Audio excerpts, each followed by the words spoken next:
Vamos a continuar con el análisis de la ley, de algunas disposiciones de la ley. Ya advertí que el análisis no va a ser de artículos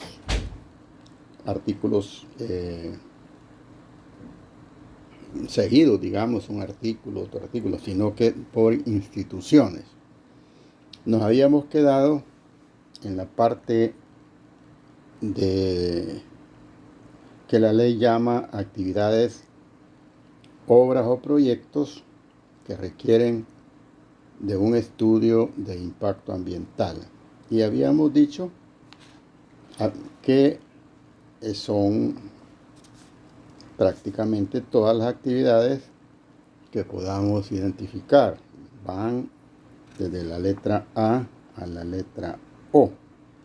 Y nos habíamos quedado en la letra L, que trata, dice, de los proyectos urbanísticos, construcciones, lotificaciones y otras obras que puedan causar impacto ambiental negativo. Allí nos detuvimos porque creí conveniente analizar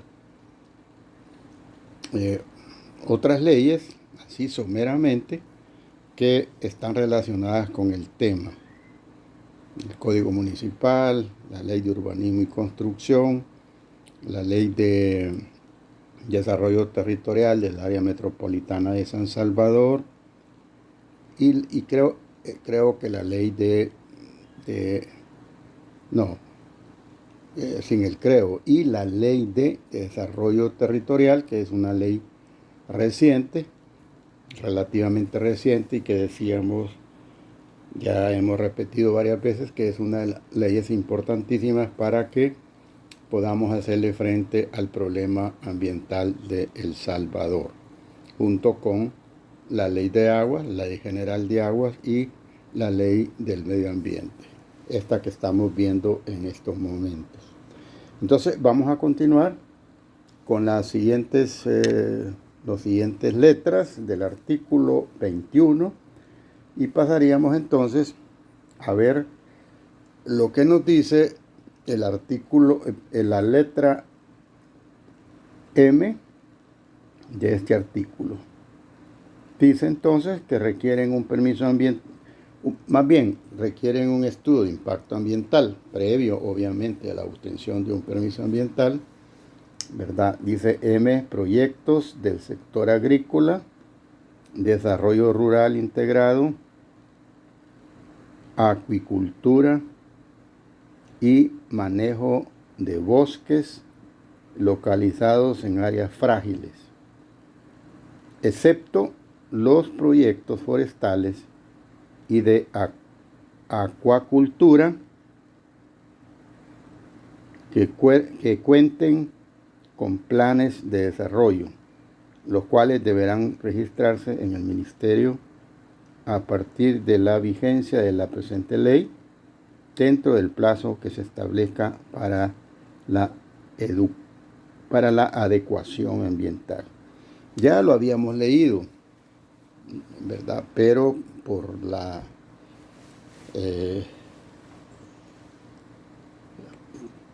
por el hecho de haberme permitido revisar otras leyes, estaba leyendo esta letra.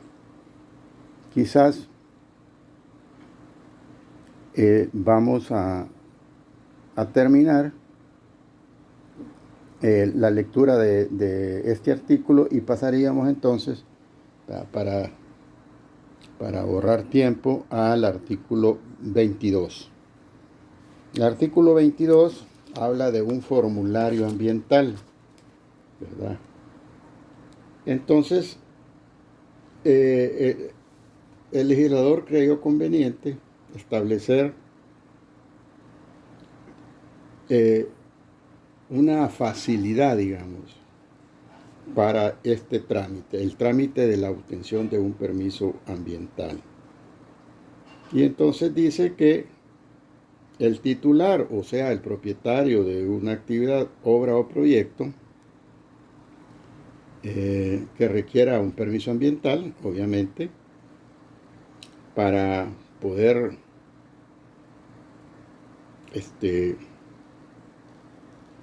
echar adelante un proyecto, valga la redundancia,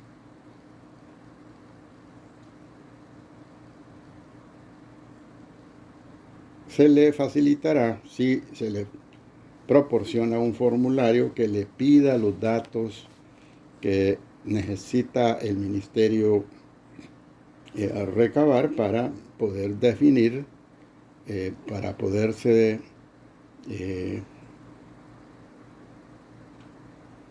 decidir más bien al otorgamiento de ese acto administrativo que se llama permiso ambiental.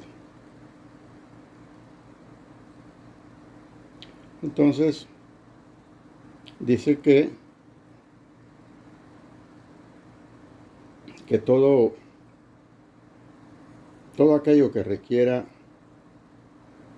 un permiso ambiental para poderlo realizar o inclusive para ampliarlo,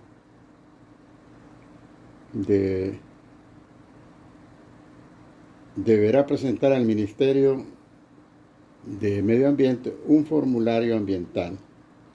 El formulario que esta institución, que este organismo requiera, con la información que el formulario solicite.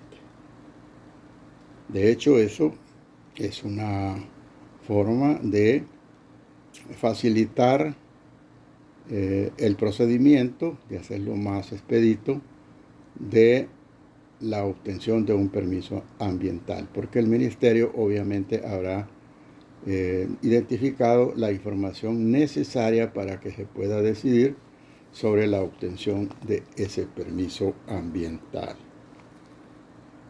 Luego habla la ley, o dice la ley más bien, en su artículo 23, cómo debe elaborarse, de qué manera debe elaborarse el estudio de impacto ambiental. Está en el artículo 23, pero también pueden revisar ahí por el artículo 42, 43 del Reglamento General de la Ley. Y en estos artículos de la ley, de la ley ambiental, el artículo 23, 24 y otros que vamos a identificar en un momento. Perdón. El artículo 23 dice que el estudio de impacto ambiental lo va a hacer un equipo multidisciplinario a cuenta de, o sea, pagado por el propietario del proyecto. Y fíjense que aquí voy a aprovechar para recordar que cuando la ley sale, la ley entra en vigencia y usa la expresión titular por cuenta del titular, aparecieron por ahí algunas ideas de muchas personas interesadas, y yo diría interesadas en hacer más complicada la aplicación de la ley y obviamente el trabajo del ministerio, ¿verdad? En el sentido, aparecieron, digo, en el sentido de señalar que cuando la ley decía a cuenta del titular, se estaban refiriendo a que eso le correspondía, en este caso, pagar, porque hay unas publicaciones que hay que hacer, en los periódicos de mayor circulación, correspondía pagar al titular del ministerio. O sea, una cosa para mí absurda. Eso provocó, por la insistencia de algunos, que se pidiera a la Asamblea Legislativa una interpretación auténtica, ¿verdad? Y eso tomó algún tiempo. Obviamente se hizo la interpretación y concluyó pues que se trataba de cuando la ley hacía esa referencia, se trataba del propietario de la obra, proyecto o acción. Eso era lógico, pero sin embargo, pues se perdió tiempo en ese sentido, ¿verdad? Ustedes pueden buscar ahí en el lugar adecuado lo que dijo la Asamblea Legislativa. Entonces, este estudio de impacto ambiental, como dice la ley, tiene que ser elaborado por un equipo multidisciplinario. Y esas personas o empresas que conformen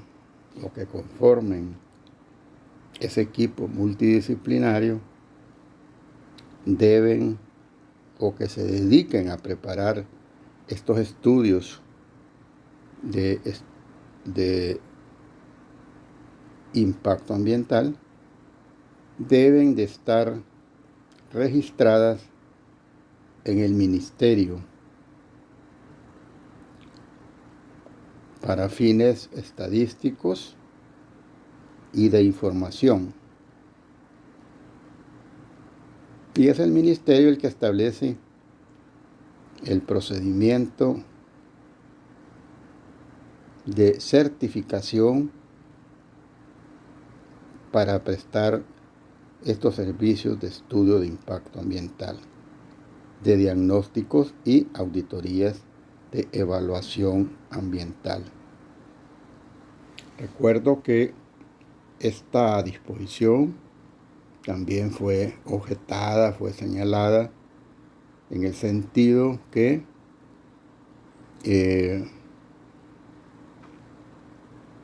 podía suceder que este equipo multidisciplinario, por el hecho de estar conformado con personas de diferente ciencia y ser pagado por el interesado, como dice la ley, por el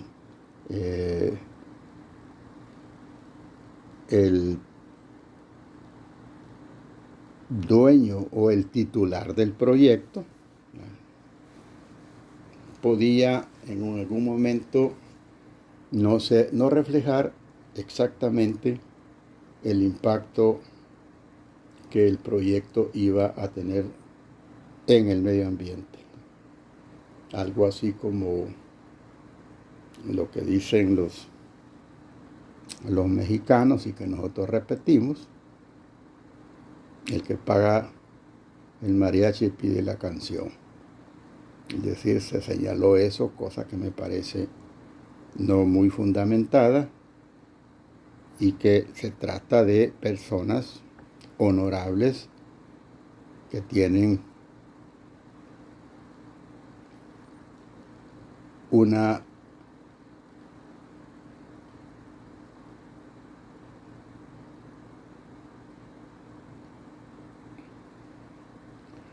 disciplina en la que se han especializado, que tienen que defender, ¿verdad? O sea, pero sin embargo, pues se hizo ese señalamiento. Eso yo solo lo menciono. Pueden revisar ahí, además de este artículo 23, los artículos 33 y siguientes del reglamento de la ley. Luego el artículo 24, que pueden relacionarlo con los artículos desde el 29 al 23 del reglamento general, establece la forma de aprobación de los estudios de impacto ambiental. Ahí da las reglas. Por ejemplo, la primera dice que los estudios deberán de ser evaluados en un plazo máximo de 60 días hábiles, contados a partir de su recepción en el ministerio, y que este plazo incluye la consulta pública que vamos a ver en un momento a qué se refiere. O sea, le da un plazo pues al ministerio para que lo revise y lo apruebe o no. Y también dice la ley que en caso de que se apruebe, el ministerio otorgará y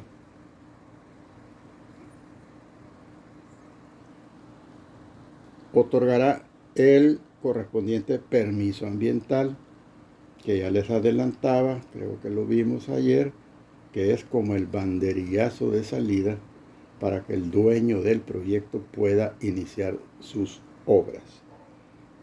Y eso dice la ley, que ese permiso ambiental deberá de otorgarlo o emitirlo en un plazo no mayor de 10 días hábiles.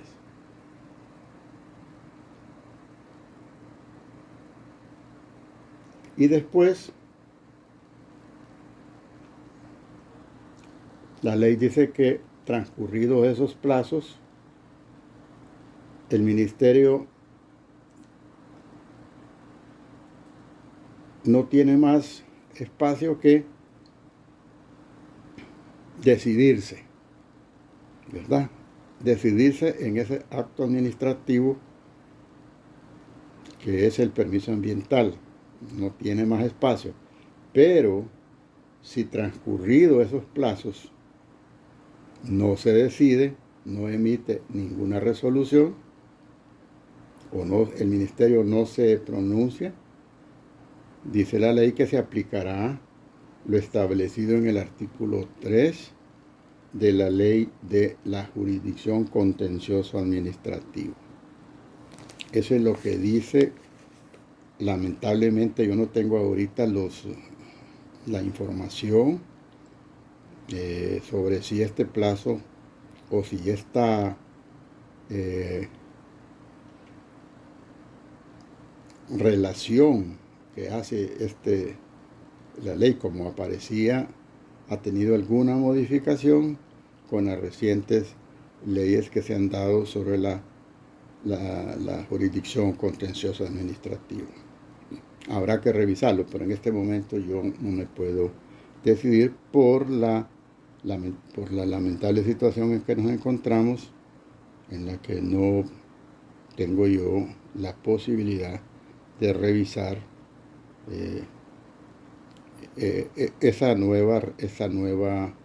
nuevas leyes, porque con sinceridad yo no tengo computadora en este momento.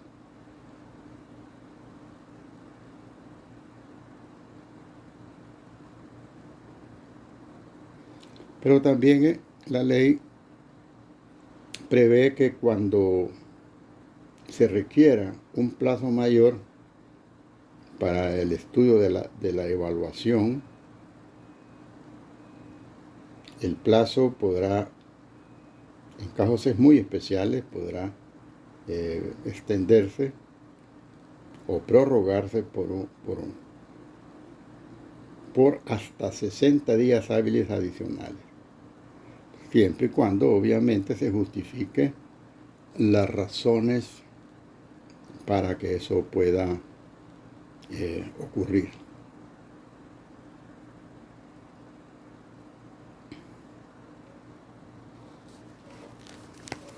Luego, el artículo 25, el artículo siguiente,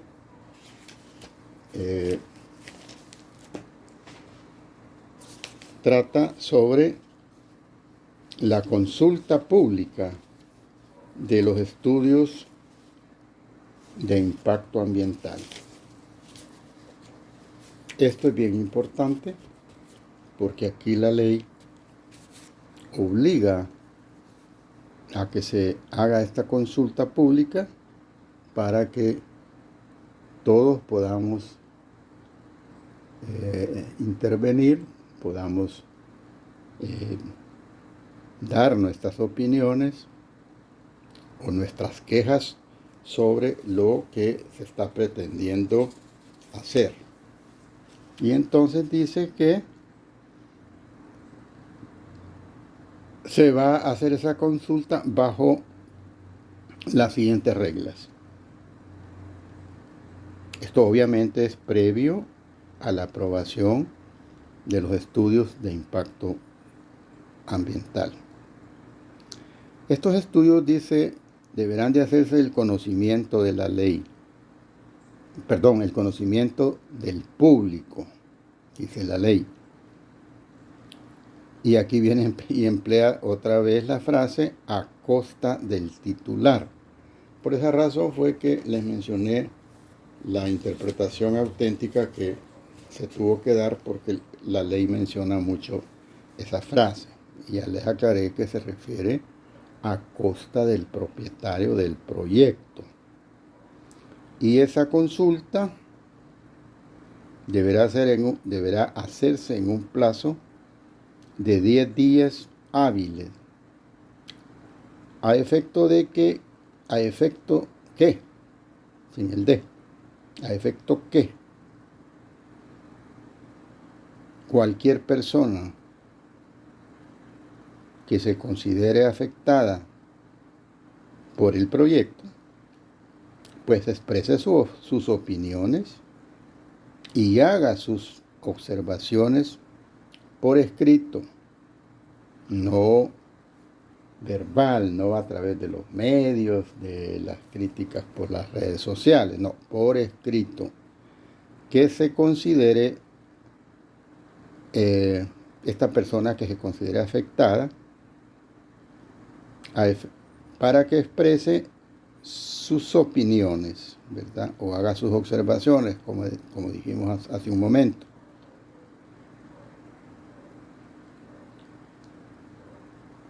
Para eso, el ministerio debe de anunciar previamente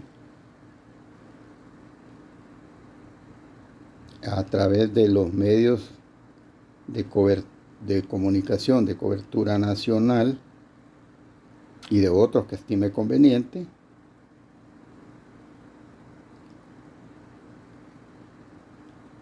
el proyecto que se le ha presentado para su aprobación del estudio de impacto ambiental y posteriormente del permiso ambiental.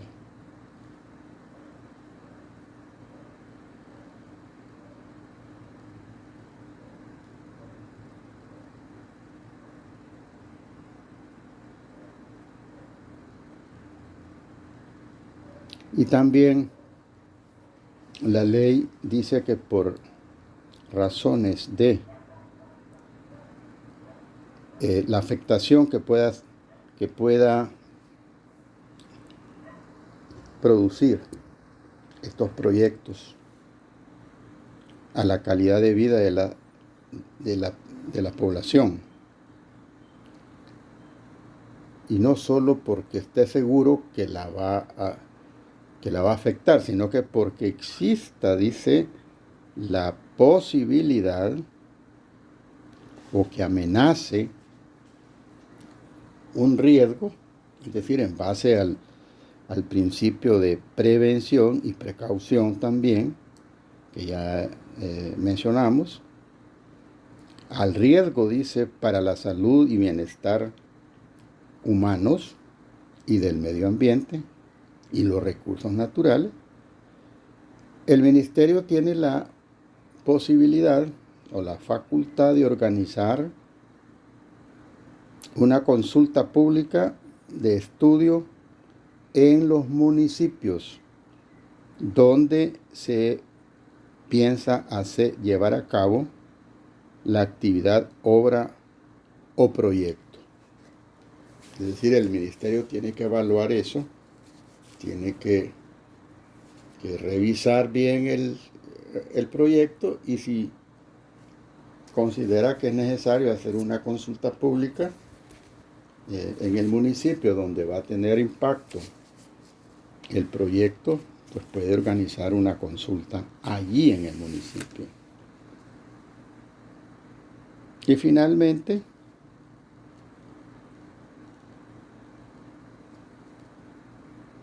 dice la ley que las opiniones, las oposiciones, los señalamientos que la población haga sobre esos proyectos, ¿verdad?, deberán ser analizados y ponderados por el Ministerio de Medio Ambiente a efecto que con esos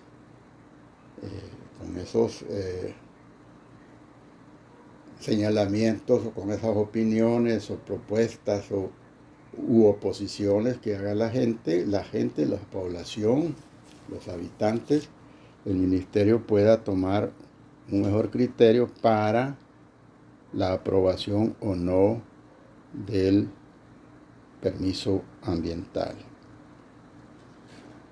Y aquí quiero mencionar que esta consulta pública, el ministerio, como dice la ley, que debe hacerse por o en los medios de información o de comunicación de los más vistos en el territorio nacional. Quiero decirles que el ministerio lo que hace es sacar unas publicaciones en los periódicos de mayor circulación en los que informa a la población sobre el contenido y sobre el propietario, obviamente, del proyecto, para que los habitantes, la población interesada, pueda hacer lo que dice este artículo 25, hacer sus objeciones, emitir sus opiniones, sugerencias, etc. Y solo quiero decirles que esto de la consulta pública es aplicable a todos los proyectos, no obstante sean del gobierno central o de las instituciones oficiales autónomas. Estos salen en los periódicos, como les digo. Yo he tenido el cuidado de recopilar a muchos de estos avisos o de estas notificaciones que el ministerio hace del conocimiento público, ¿verdad?, especialmente de las instituciones autónomas, que son las que más obras hacen y que puedan tener impacto en el medio ambiente y en la conservación y destrucción hasta cierto punto de los recursos naturales. Aquí buscando encontré uno que es del 22 de abril del 2010, ya un poco viejito, hace prácticamente 10 años, pero que me parece interesante para poder dar el ejemplo, o que veamos como ejemplo que esto aplica para todos, no importando que sea el Estado. Y tengo uno aquí que al azar lo agarré y dice, les voy a leer la parte más importante. Dice aquí, el Ministerio de Medio Ambiente y Recursos Naturales hace del conocimiento del público en general, que el señor Manuel Orlando Quinteros Aguilar, conocido por Gerson Martínez, representante legal del Ministerio de Obras Públicas, Transporte y de Vivienda y Desarrollo Urbano, titular del proyecto Construcción de Puente sobre el río Lempa, proyecto Mejoramiento del Camino Rural CHA 25 NLIB 3IN, tramo Nueva Concepción, San Pablo Tacachico, ha presentado el estudio de impacto ambiental. Esto se lo recalco, que no importa que sea el Estado, en este caso es el Estado a través del Ministerio de Obras Públicas, elaboró su estudio de impacto ambiental y lo presentó al Ministerio para poder realizar esta obra de beneficio social de toda una población. Pero eso no importa, la ley obliga. Dice, ha presentado el estudio de impacto ambiental con el objeto de obtener el permiso ambiental. Y dice que las características del proyecto son las siguientes. Solo les voy a leer la ubicación. Dice, está ubicado en el paso Las Tres Ceibas, Cantón San Isidro, municipio de San Pablo Tacachico, Departamento de la Libertad y fin de calle que de la cooperativa Puerto Rico conduce al río Lempa. Bueno, y luego da una descripción del proyecto. Pero lo más importante para nuestro objetivo es que al final dice recepción de opiniones u observaciones. Y dice así, por lo que de conformidad a lo que establece el artículo 25, que es el que estamos revisando, literal A de la ley del medio ambiente, dice, cualquier persona natural o jurídica que se considere afectada puede consultar la información relativa al proyecto en el centro de información y ahí da la dirección donde puede acudir.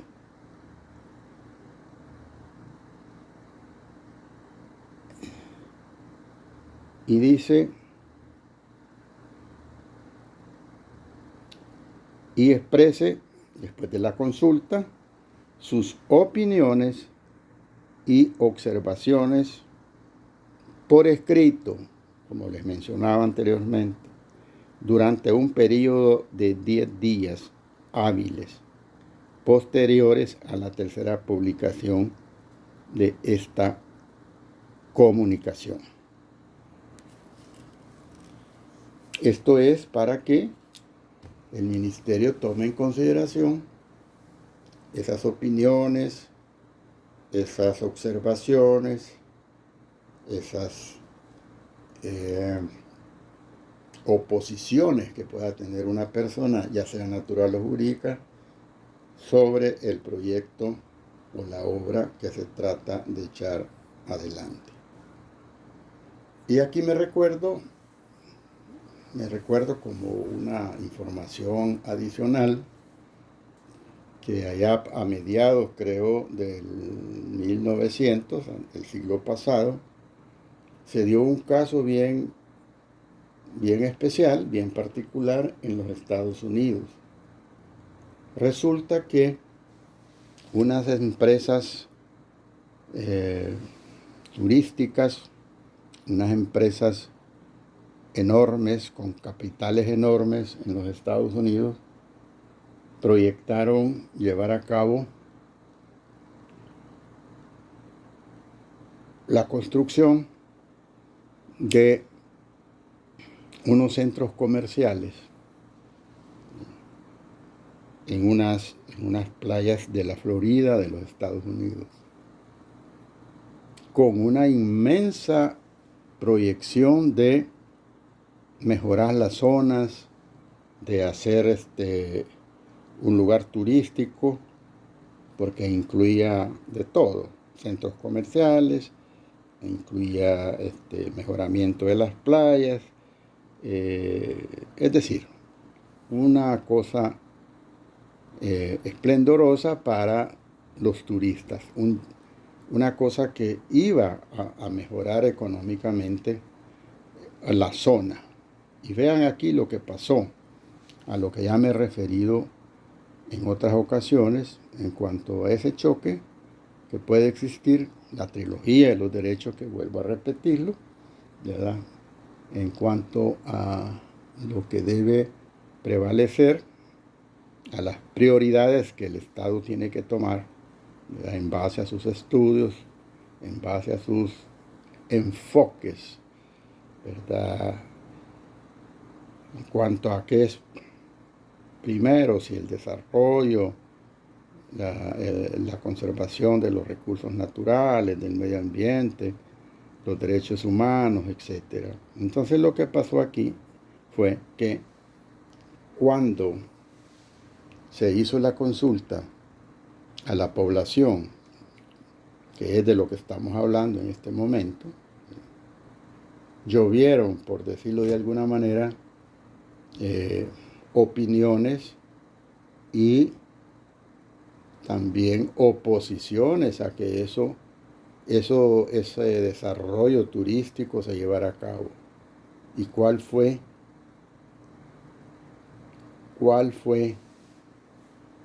el motivo de la oposición? Pues según apareció en los medios, que yo me recuerdo haber leído, fue que en esa zona habitaba, no sé si todavía habita, un sapito chiquito, pequeñito, ¿verdad? Que habitaba allí y solamente en esa zona. Entonces los que se opusieron demostraron que ese sapito, que el hábitat de ese sapito era esa zona y que no podía vivir en otra zona porque iba a desaparecer la especie. Esa fue la oposición, ¿verdad?, que se hizo a consecuencia de esta consulta pública. Obviamente, eso se fue a las autoridades del órgano judicial, a que se decidiera judicialmente de qué era lo que iba a prevalecer en este proyecto. Y al final de cuentas, la opinión, o sea, la decisión del órgano judicial fue que no se diera el permiso para la construcción de ese proyecto porque iba a dañar el hábitat de esta especie de sapitos e iban a desaparecer. Entonces, el proyecto, por lo menos en esa época, que yo tuve la ocasión de leer, después obviamente, no se llevó a cabo. O sea, ahí hubo una eficacia, digamos, de la opinión del público en ese sentido, de proteger la vida, de proteger el hábitat de ese sapito en contra del desarrollo que la zona iba a tener con la ejecución de ese proyecto. Pues de eso se trata en este artículo de nuestra ley de que la gente, de que los habitantes se pronuncien, ¿verdad? Que digan qué es lo que piensan, qué es lo que les afecta del proyecto que se está informando a la población, para que el ministerio tenga los elementos para poderse decidir sobre si otorga o no, al final de cuentas, el permiso ambiental. Bueno, como en todos los casos, pues estas decisiones son recurribles. El artículo 26 establece que este tipo de resoluciones sobre el impacto ambiental admitirá los recursos establecidos por la ley, los cuales vamos a ver después. Y los recursos, dice, de la ley de la jurisdicción contencioso administrativo. Eso es lo que dice el artículo 26. No sé si habrá sido modificado por lo que les mencioné anteriormente.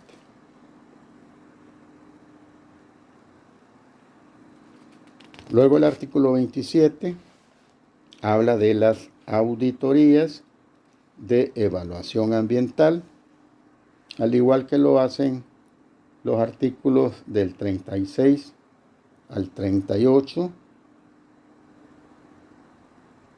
al 40 creo también, del reglamento general.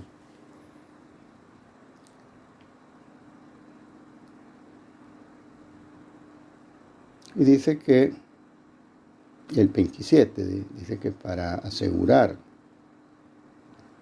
el cumplimiento de las condiciones fijadas en el permiso ambiental, deberá de hacerse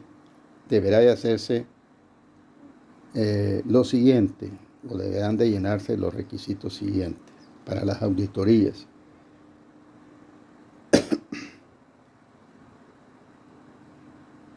Dice que la auditoría pues, podrá hacerse de una forma aleatoria, ¿verdad? Porque el ministerio tiene esa potestad de estar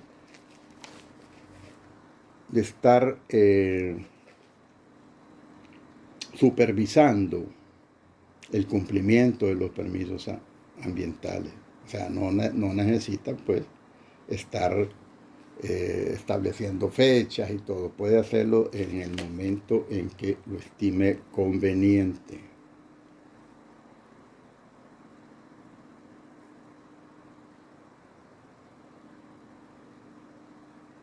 Y esta auditoría de evaluación ambiental constituirá, dice la ley, la base para los programas de autorregulación para las actividades, obras o proyectos que se acojan a dicho programa. Es decir, que los titulares de un permiso ambiental tienen que autorregularse, tienen que tener responsabilidad en el cumplimiento de las condiciones, de las obligaciones que el permiso ambiental les da. Por eso mencioné que como la ley dice que es un acto administrativo, por eso mencioné cuáles son o cuál es el concepto que yo tengo sobre el acto administrativo, que le hemos llamado que es un acto discrecionalmente otorgado por la administración. Discrecionalmente quiere decir que lo hace por sí y para sí, es decir, para sí o por sí. No tiene nada que ver el interesado. El Estado tiene que analizar todas las condiciones sobre si es o no conveniente otorgar el permiso ambiental, y por eso es que pide el estudio de impacto ambiental, que debe ser eminentemente técnico por un equipo multidisciplinario, para que eso le sirva al ministerio de base para otorgar o no el permiso ambiental, ¿verdad? Eso es una cuestión técnica. Entonces, si bien es cierto que es un acto administrativo unilateral, otorgado discrecionalmente por la administración, como hemos dicho, tiene efectos bilaterales. Es decir, que le nacen tanto derechos como obligaciones a la institución, en este caso al Estado que lo otorgó, como al favorecido con el permiso. Derechos y obligaciones, ¿verdad? Por eso es que ha habido una discusión un tanto jurídica aquí en el país sobre si en el caso de la concesión sobre todo, si en el caso de la concesión, que es lo mismo que estoy diciendo acá, ¿ya? Estamos frente a un contrato o no, un contrato administrativo sui generis. Lamentablemente esto no se pudo explicar, creo, por este problema de la enfermedad que nos abate en este momento, pero que en el caso mío yo me pronuncio porque no estamos en presencia de un contrato especial. Es una cosa discutible, desde luego, pero que por la forma en que se gesta la concesión, por eso es que yo le he llamado, eso es decir, apoyándome en autores que he tenido la oportunidad de leer, como por ejemplo, en este caso, el autor muy reconocido, que es el doctor Dromi, se llama Roberto Dromi, que es un administrativista argentino muy reconocido, con mucha literatura escrita por parte de él. Entonces él dice que, y por cierto que con toda humildad digo que fue profesor mío.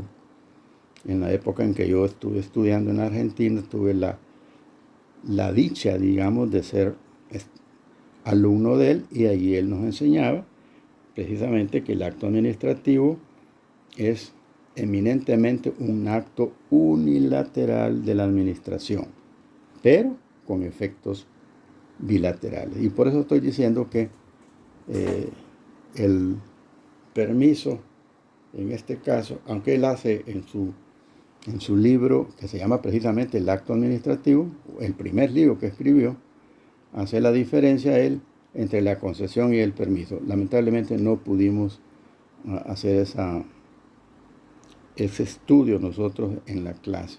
Pero bueno, lo dejo hasta ahí y sigo sosteniendo entonces que en el acto administrativo no tiene influencia la voluntad del solicitante, pero sí que ya una vez otorgado, en el caso del permiso ambiental, le nacen derechos y obligaciones al permisionario como al que otorgó el permiso, que en este caso es la administración, el Estado, a través del Ministerio del Medio Ambiente.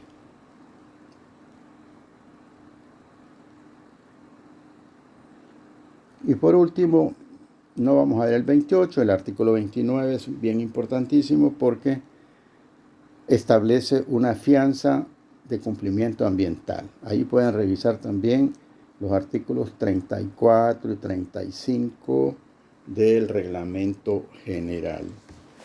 En cuanto al artículo 29, dice que para asegurar, dice, el cumplimiento de los permisos ambientales, en cuanto a la ejecución de los programas de manejo y adecuación ambiental, el dueño del proyecto, el que obtuvo el permiso ambiental para realizar esa obra o proyecto, deberá de constituir una fianza de cumplimiento, de fiel cumplimiento, por un monto igual a los costos totales de las obras físicas o inversiones que se requieran. Esa fianza obviamente es para cumplir con los posibles daños que se puedan generar de esa actividad y estará vigente hasta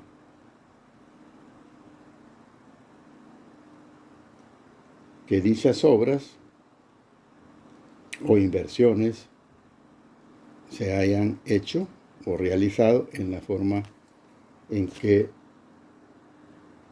se ha establecido en el permiso ambiental.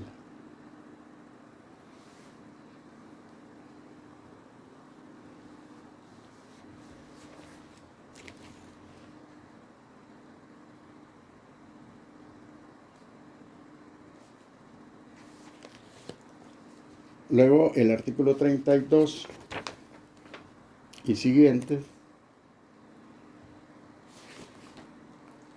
sobre todo el 32, nos habla de incentivos y desincentivos ambientales.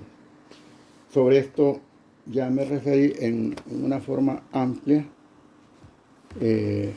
cuando hablamos de las políticas o instituciones aplicables, decíamos, a todos los recursos naturales. Bien, entonces quisiera que me sigan en el análisis de ciertos artículos de la ley y vamos a regresar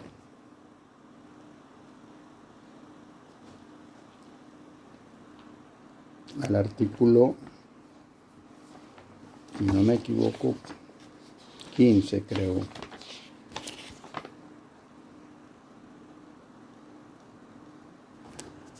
Bueno, antes vamos a ver algo que ya mencioné y que no lo he podido analizar con ustedes. Y está en el artículo 6 de la ley.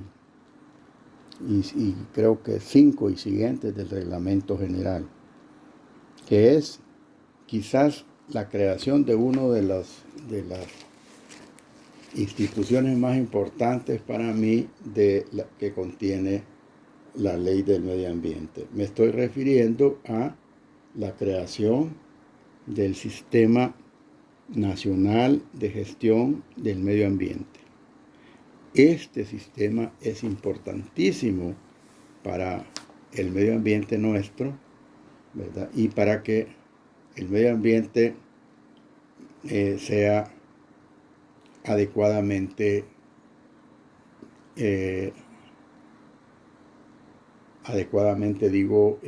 protegido y mejorado. El artículo 6 dice que crea este sistema que se llama Sistema Nacional de Gestión del Medio Ambiente, formado por, obviamente, el Ministerio del Medio Ambiente, que es su coordinador, ¿verdad? El Ministerio del Medio Ambiente es el que coordina este sistema.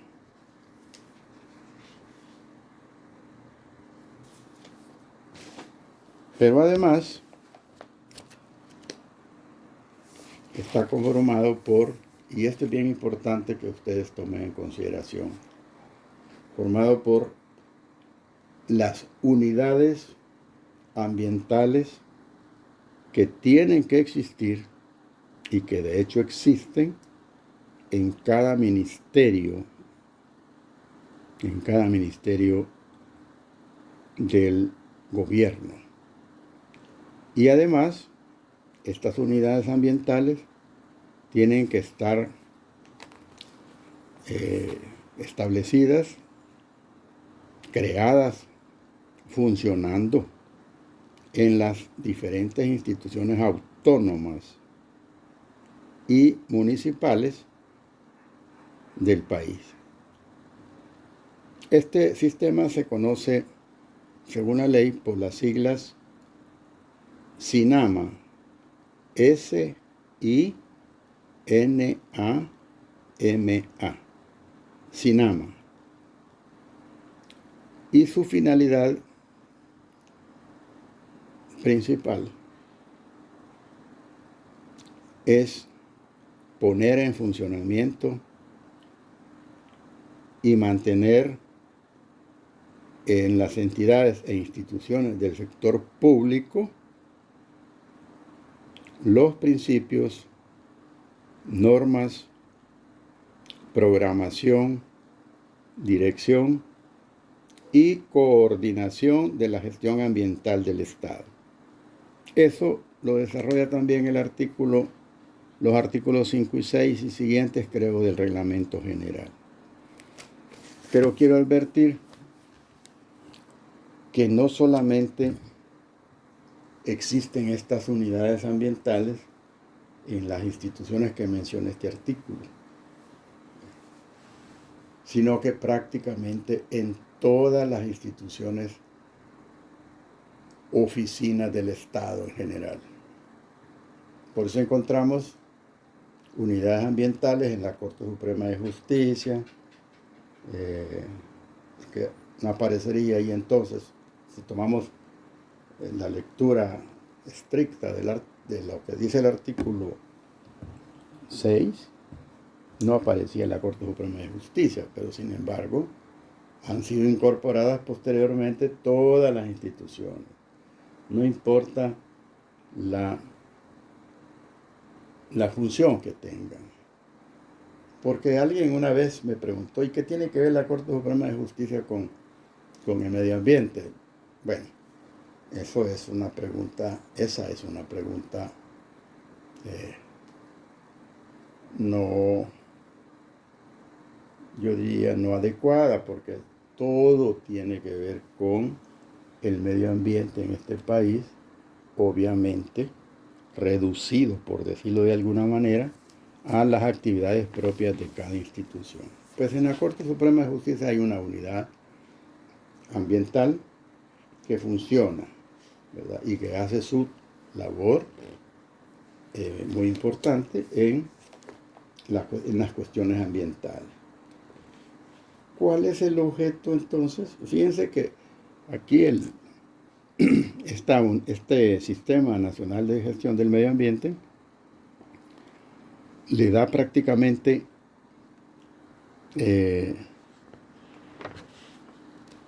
la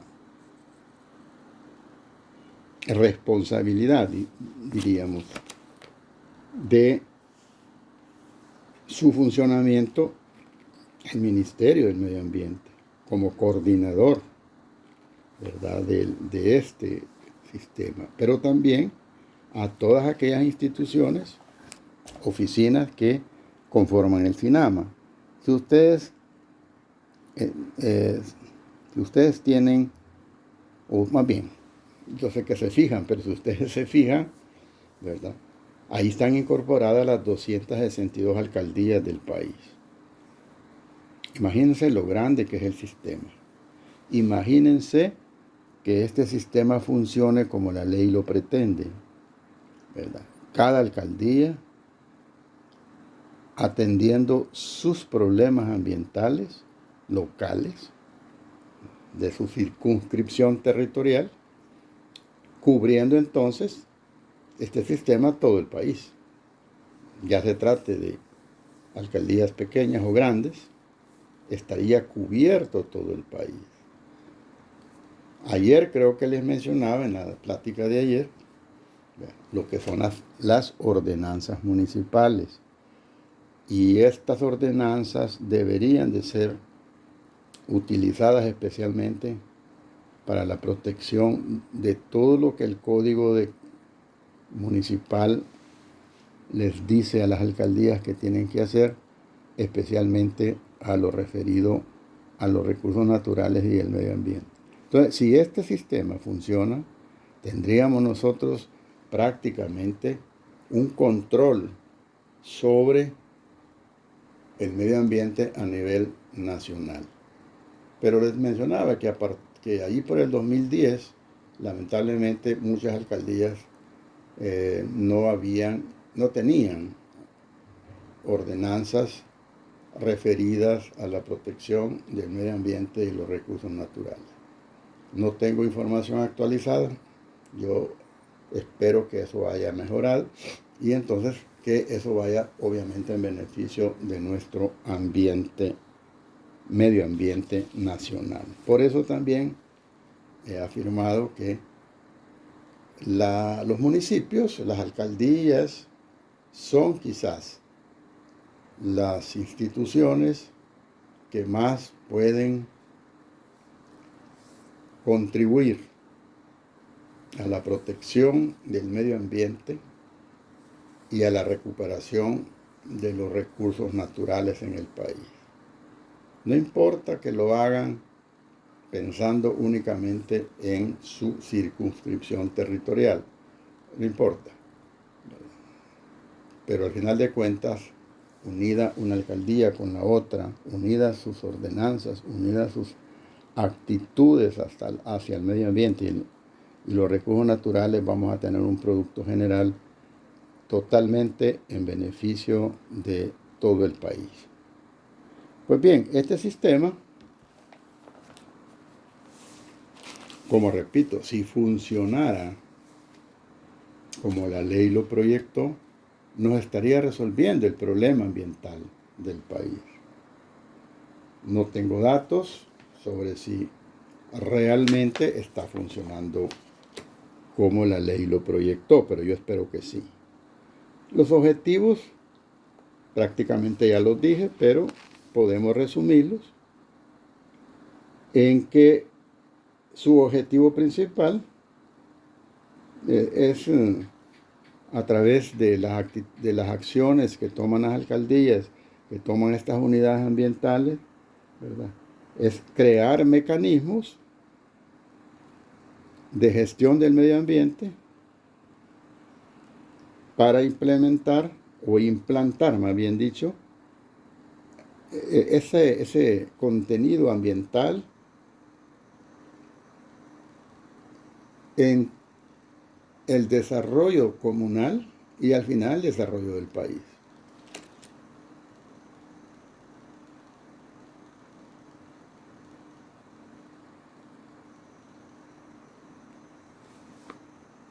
Además, el establecimiento de un orden, de procedimientos para registrar y suministrar información sobre el medio ambiente, sobre la gestión del medio ambiente y el estado del medio ambiente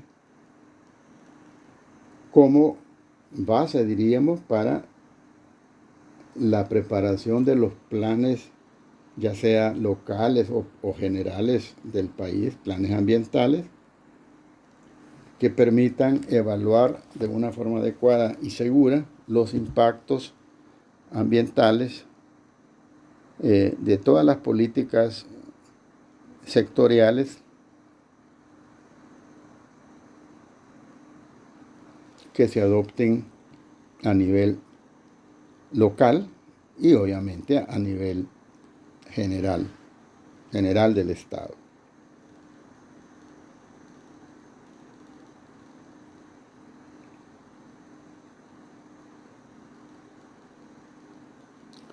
Y obviamente el sistema tiene que adoptar, como dice la ley, o normas de participación y de coordinación para que el sistema en sí, coordinado por el Ministerio y ejecutado por el SINAMA en general, como decíamos anteriormente, que la política general del medio ambiente del país si bien es cierto, es aprobada por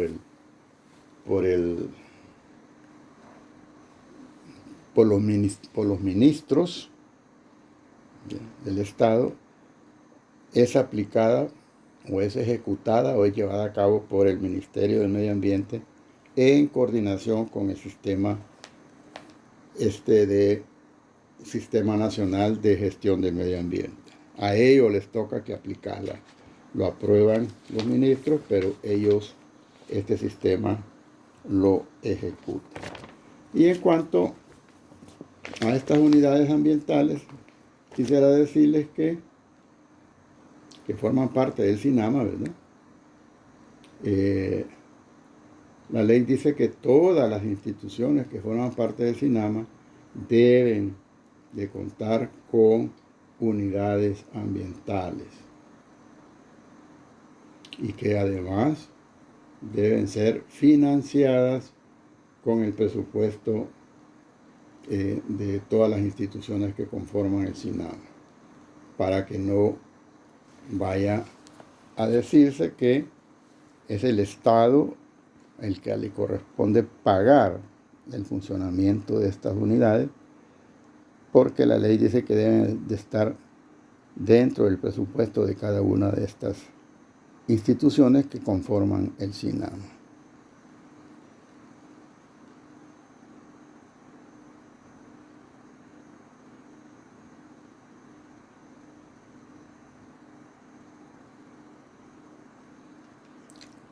Luego analizaríamos lo relativo a la participación de la población en la gestión ambiental. Ahí estamos en lo regulado por los artículos 8,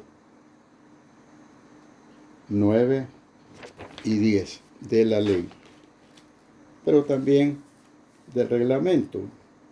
Pueden relacionar ahí el artículo 10 del reglamento general, 11 y 12,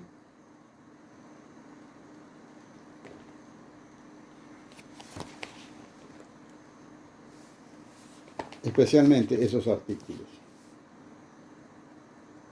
Entonces dice el artículo 8 que todas estas instituciones que integran el SINAMA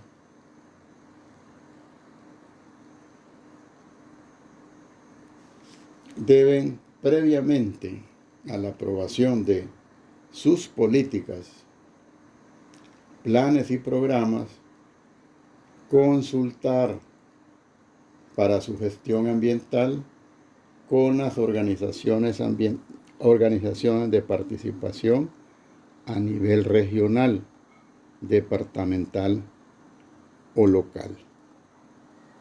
Eso está debidamente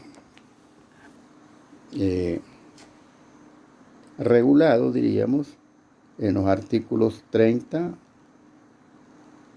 31, 5 y 6 del reglamento.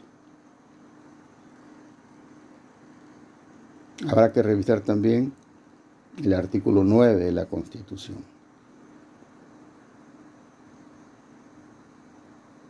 Luego, el artículo 9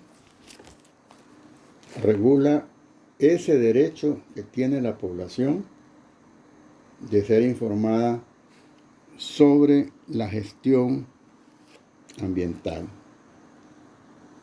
Y dice que todos los habitantes tienen ese derecho de ser informados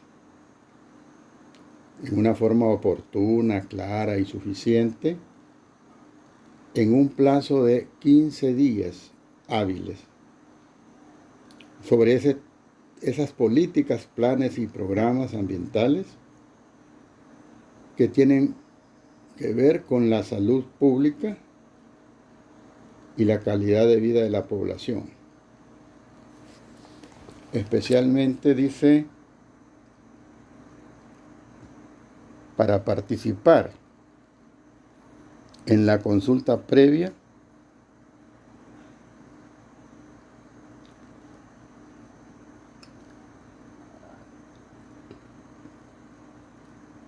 aprobación, previa aprobación de esas políticas ambientales.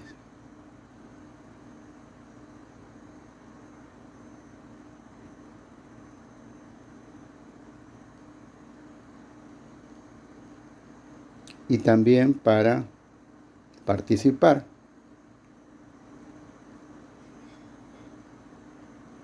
en aquellos casos en que dentro de sus municipios se vayan a otorgar concesiones para la explotación de recursos naturales.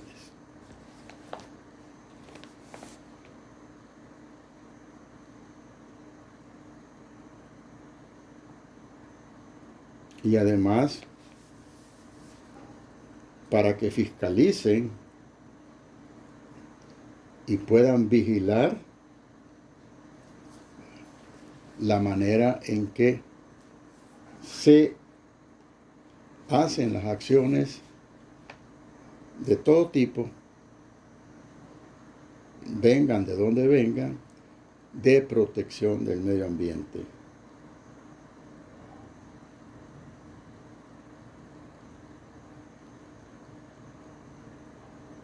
Y obviamente, si se les consulta, es para que participen. Participen con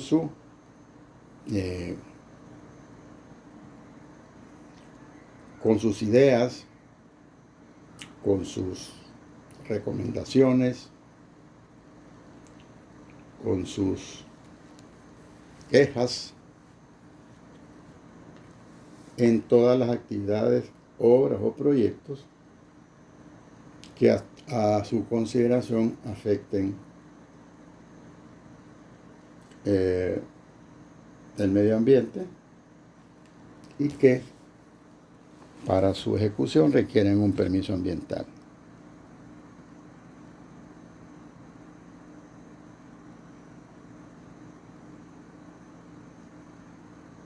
¿Cómo pueden participar las comunidades? Eso lo establece el artículo 10.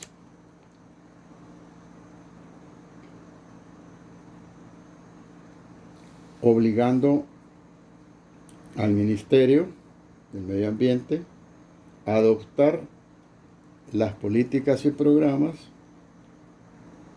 que vayan dirigidos específicamente a la participación de las comunidades en actividades y obras destinadas a la prevención del deterioro ambiental.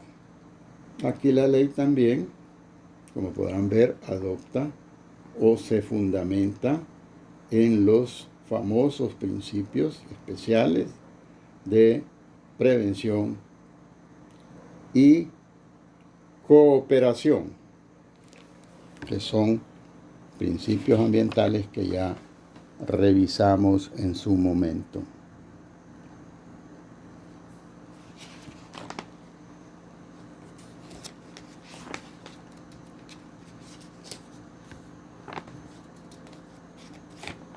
Vamos ahora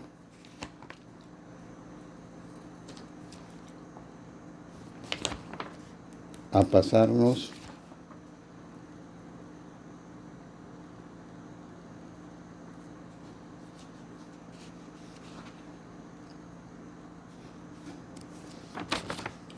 a la parte de la ley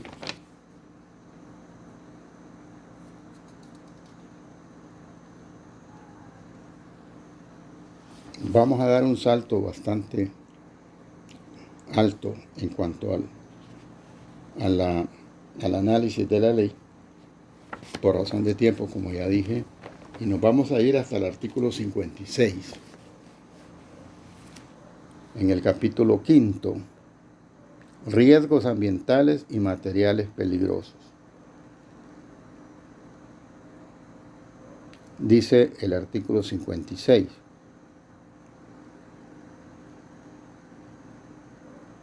El Ministerio calificará las actividades de riesgo ambiental de acuerdo a esta ley y sus disposiciones reglamentarias.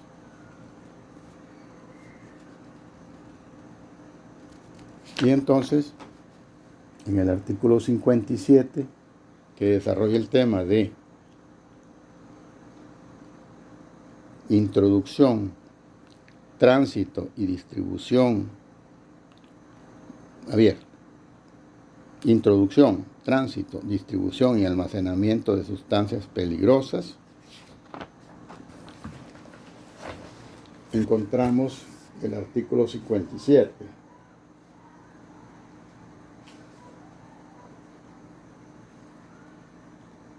Dice que la introducción, tránsito, distribución y almacenamiento de sustancias peligrosas será autorizada por el Ministerio en coordinación con el Ministerio de Salud Pública y Asistencia Social.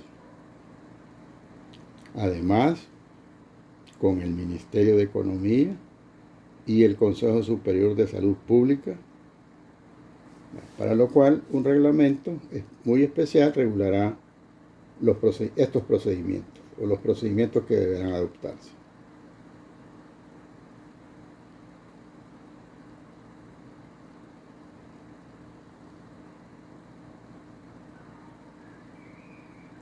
Y en cuanto a los desechos peligrosos, creo que ya nos referimos a ellos. El artículo 58 dice que es el Ministerio del Medio Ambiente, con coordinación del Ministerio de Salud Pública y Asistencia Social,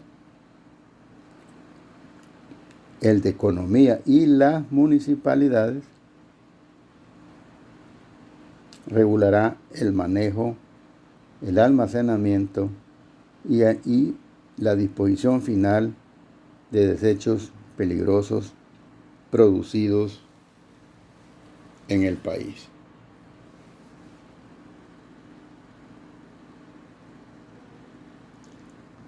Y se prohíbe la introducción en el territorio nacional de desechos peligrosos,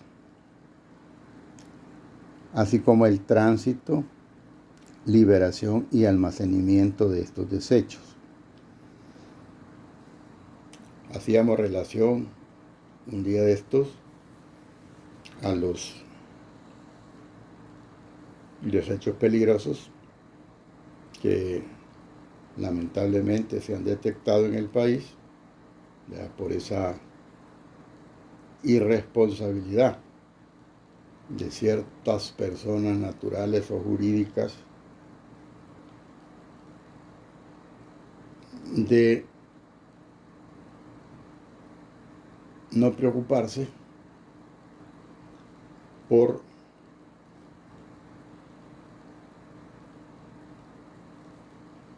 esos desechos que quedan o que dejan sin ningún tratamiento, sin ninguna prevención, dejan abandonados cuando esas personas ya no realizan las actividades acostumbradas. Terminan su actividad y dejan barriles, dejan escoria, dejan lo que sea sin ninguna prevención para evitar daños ambientales.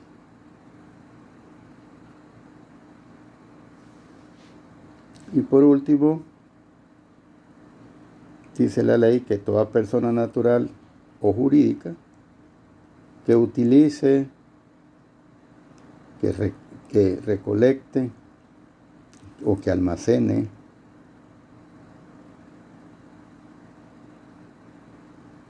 o que transporte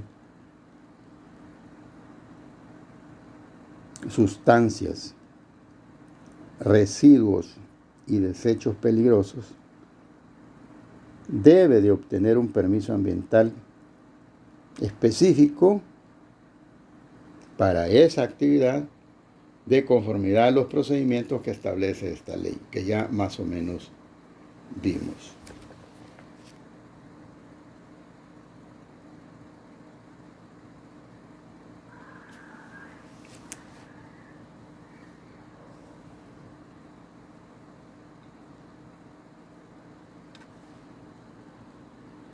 Ahora vamos a ver lo que dicen los artículos del 61 al 64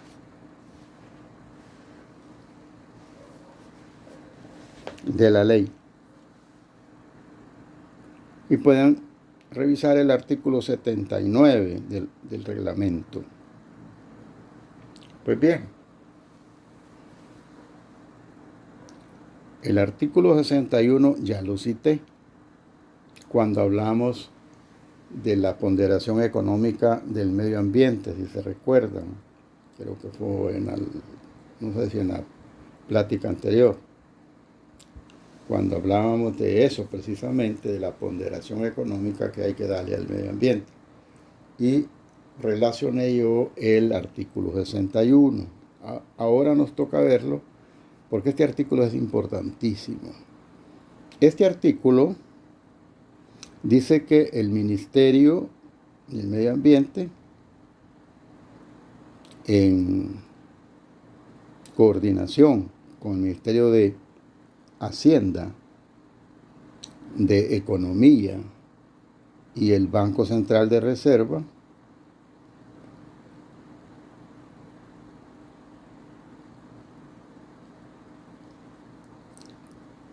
asignarán más bien a los recursos naturales una valoración económica que debe ser incorporada en las cuentas nacionales. Bien, es una tarea titánica. Me voy a referir a lo que mencionábamos allá al principio, creo que fue en la primera unidad del programa, cuando mencionábamos esas instituciones, normas o políticas aplicables a todos los recursos naturales. Y la primera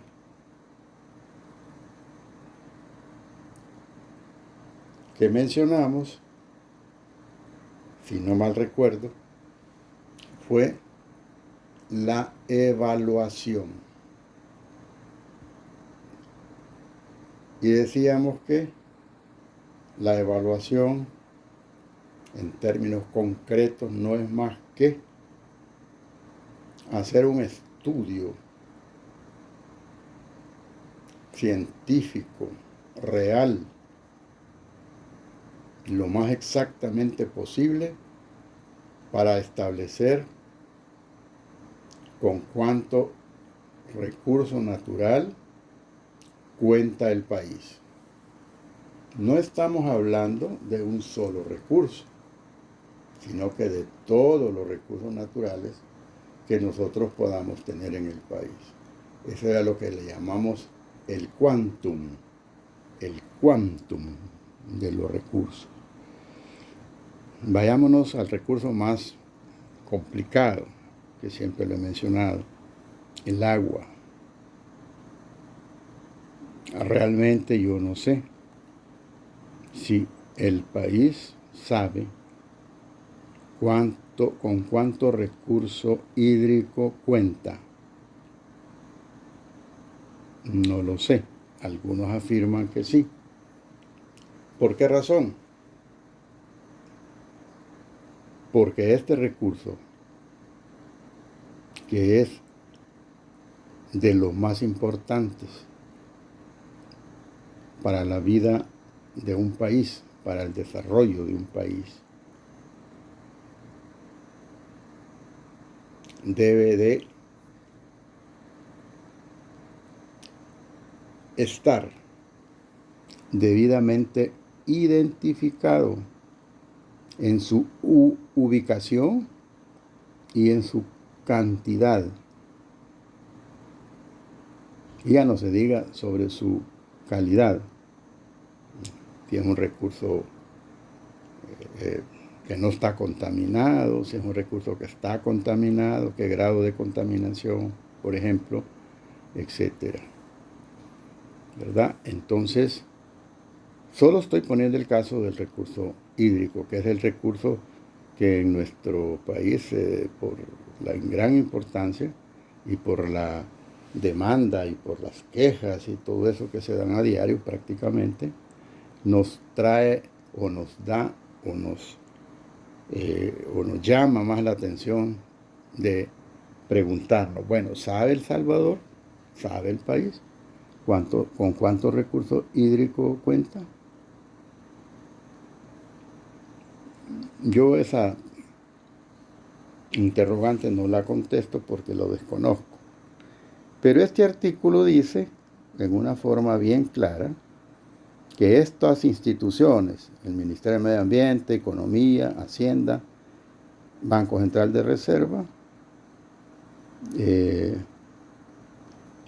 tienen la obligación de asignar a los recursos naturales, no solamente al agua, una valoración económica e incorporarlos en las cuentas nacionales.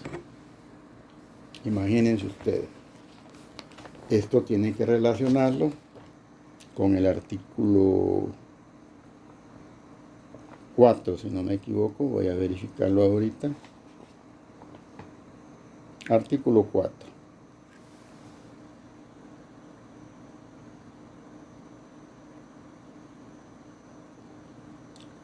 Dice en una parte que el componente ambiental y la variación climática, de eso es el gobierno el responsable de introducir unas medidas que den una valoración económica adecuada al medio ambiente, acorde, dice, con el valor real de los recursos naturales. Vean ustedes, hagan sus propias valoraciones, lleguen a sus propias conclusiones. Yo lo único que les puedo decir es que por la información muy limitada que tengo en este momento, por la misma cuestión que estamos pasando, no podría darles una respuesta, pero tengo la idea de que eso es muy difícil, porque se necesitan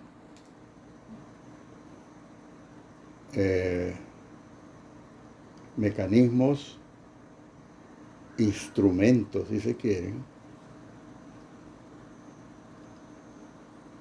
técnicos, para poder medir con exactitud la cantidad de recursos naturales que se tiene para poderlos valorar y poderlos incorporar en la hacienda pública, y una valoración técnica, científica del medio ambiente. De igual manera, las dos cosas son muy difíciles. Pero eso es lo que dice el artículo 61 de la ley. Luego, el artículo 62 dice una cosa que también ya la advertí. Ustedes tienen que ver ahí, creo que ya lo mencioné, en el sentido que la ley del medio ambiente dice que es el ministerio, dice que el ministerio es el encargado de otorgar licencias o permisos ambientales para el uso y aprovechamiento sostenibles de un recurso natural. Aquí no habla de concesión, pero sí hay un artículo que así lo dice. Y dice que cuando vaya a dar licencias o permisos, El Ministerio debe tomar en cuenta las medidas para prever, minimizar, corregir o compensar de una forma adecuada el impacto ambiental.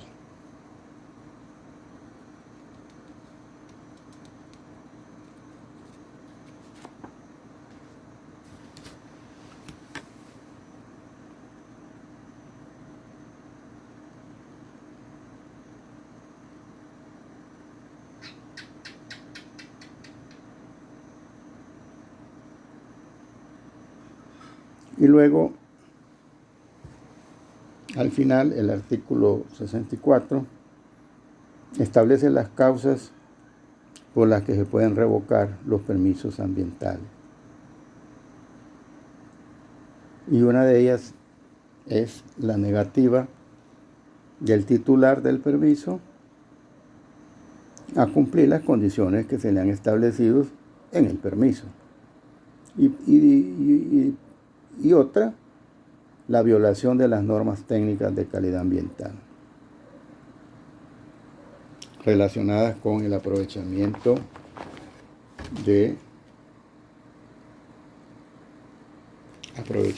racional, dice, de los recursos naturales o del recurso.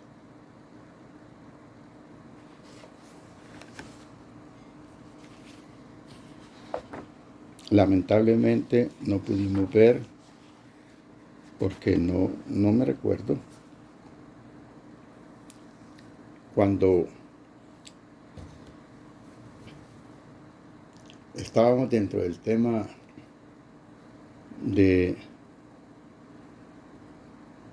del agua, en la que concluíamos nosotros apoyándonos en aquella reunión, aquel análisis, aquel estudio que se hizo en España, en Valencia, en 1975, en esa reunión en la que se estudiaron prácticamente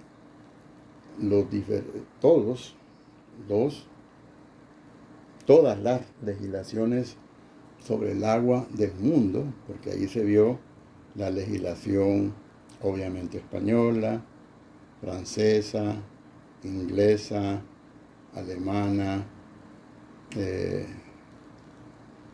del Medio Oriente, de todo lo musulmán, de Estados Unidos, de América Latina, es decir, prácticamente de todo el mundo. La conclusión, eso ya lo habíamos platicado, fue que el agua como recurso natural debería debe considerarse como un bien nacional de uso público. Allí, como le repito, no sé si eso lo expliqué. Allí habría que decir, o no sé cómo se dice. Bueno, si el agua como recurso natural es un bien nacional de uso público, ¿cuáles son entonces los mecanismos? Creo que lo pregunté en el examen, que la ley debe de adoptar para que los particulares puedan acceder al uso del agua pública. Y allí es más bien cuando yo me refiero a las tres maneras, a los tres institutos que debe establecer la ley para lograr ese fin, para que el particular pueda acceder, porque accesar como que es una palabra que no existe, acceder al uso del agua pública. Y dijimos que eran tres, se dice que son tres. Por cierto que están en el proyecto de ley de aguas que están ahí eternamente, aparentemente discutiendo en la asamblea, que son el permiso, la concesión y la asignación. Y ahí había que explicar cada una de esas instituciones. Entonces,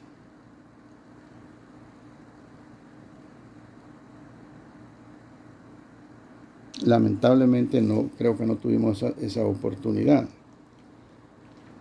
Pero a lo que quería llegar es que en este momento, por esas posiciones, por esas interpretaciones de la Constitución que en su momento hizo la Sala de lo Constitucional, prácticamente concluyó en que las concesiones deben ser otorgadas por la Corte Suprema de Justicia en base al artículo 120.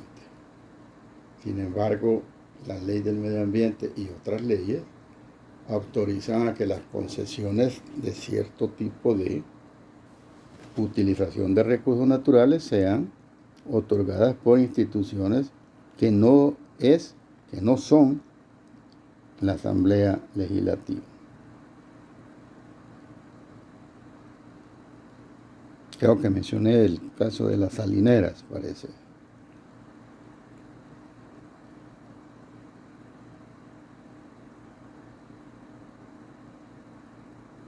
Bueno, el artículo 65 habla de eso y el artículo 79 sobre el aprovechamiento de los recursos naturales renovables. Vamos a pasarnos al artículo 70.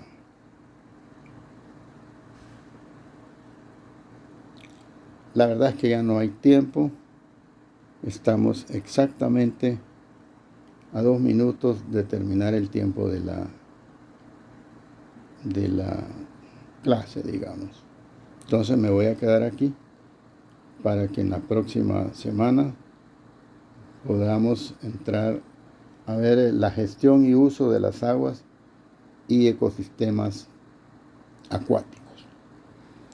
Gracias.